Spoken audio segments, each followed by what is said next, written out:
Okay, welcome everyone. James Parker from jamesparkerloft.com, and I just wanted to shoot a quick video uh, just to show the similarities between all the top guys, what they're doing with their trail arm, and how it affects their wrist cock.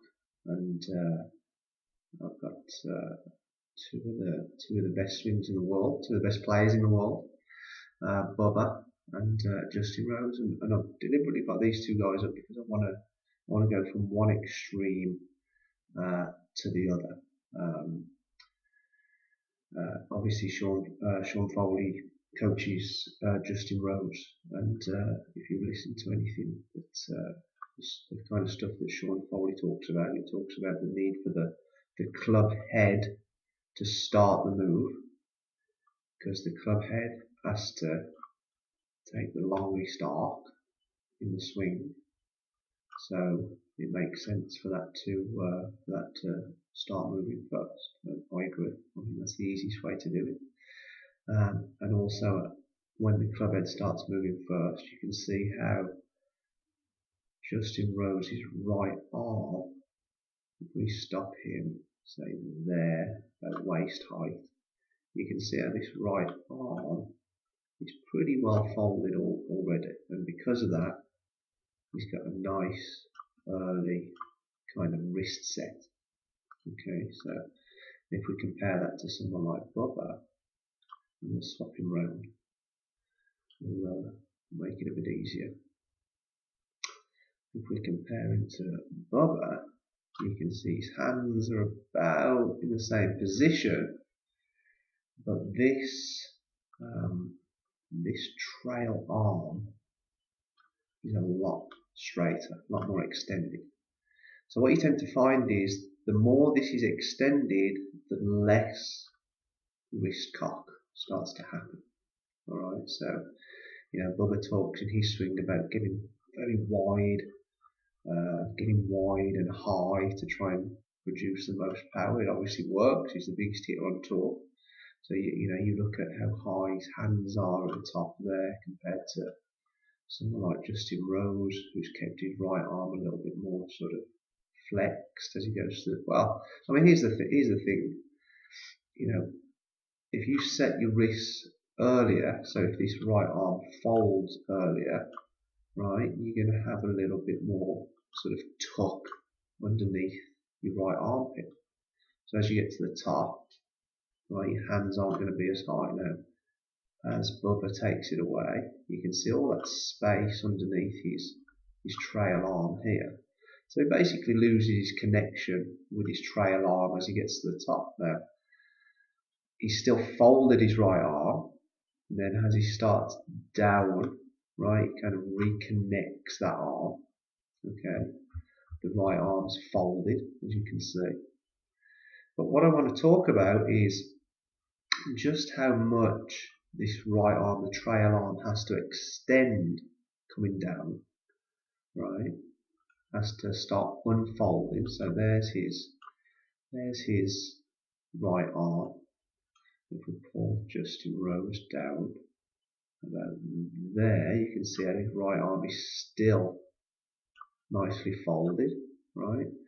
But what you tend to find is from this position, when about the lead arm is about parallel with the ground, that's when that trail arm starts to extend. Now, if we figured out that the more this right arm folds, the more we're going to cock our wrists, right? What that also means coming down is that the more this right arm starts to unfold, the more we're going to uncock our wrists, right? So you can see here, in this position, he's got plenty of lag, okay, well past 90 degrees, you can see that. But as his right arm starts folding, you can see down to this position, his shaft's caught back up a little bit, right, so he's back to 90 degrees there at wrist cock. Right arm's extending some more, right arm's unfolding, so it's folding going back, unfolding coming down. or flexing and straightening, whatever terminology you want to use, right? But basically, it's folded, folded, folded to about there. Then it starts to unfold, all right? So there's a pushing out feeling, right? And this is essentially what keeps the left arm straight as well, right? So there's a pushing out feeling. As there's a pushing out feeling, as that right arm starts to extend some more, you can see how the wrist hinge is gradually uncocking, right? So through the shot here, through impact, not quite fully extended yet with the right arm, right? But he has maintained that bent right wrist, right? And that's important, right? Impact on a flat left wrist, we want a bent right wrist. And the right arm doesn't fully extend until about here in this follow through position, right? And you find that with all the top guys, right? So there, plenty of lag. I mean, look how much lag he's got. I mean, that's ridiculous, right? But as you start to see his right arm extend or unfold, the lag gets less and less and less. And it's from about this position when the lead arm's parallel with the ground, right? So what am I saying? What I'm saying is there's many ways to get it to the top and load up, right? There's the transitional bit where we're planting our weight on our front side, you know, whether you one extreme or the other, whether you kind of buy into this modern way of swinging where we want to try and keep a little bit more weight in this forward leg, right? And kind of use that as the anchor and pivot around it and then load more weight up into the forward leg. Or you're kind of very old school like Bubba, where it's all loaded up into this back leg, right? I mean, he's got 80-90% probably under this foot now. This foot's just on its toes. But during the transition, he's planted it back down. So you've got to plant it back down. You've got to plant the weight forward. And as the hips slide, as we plant the weight back down, right? Hips slide, left shoulder pulls. That pulls the arms down to about here. That's what I'd class as the transition. Now, still lots and lots of lag, right? But from there, the right arm's got to steadily extend, right? And you can see as he's coming down, he's getting less and less and less lag until it catches up nicely right at the bottom of his swing there. But you can see even through impact here, he hasn't fully extended his trail arm until about there, right? So at impact, with these lines, not quite fully extended, but very important, still got this bent right wrist, right? Now, what I've seen a lot of amateur golfers is as they come down, when they get to about here, this right arm is way too long in this position, right? So if we've figured out that there's a direct correlation between how much your right arm folds and how much your wrist cock, right? If that right arm gets too long down here, I'll do that in red, right? Then your club's going to be down here somewhere, right? So you've already dumped the club, right? Club head will be down here.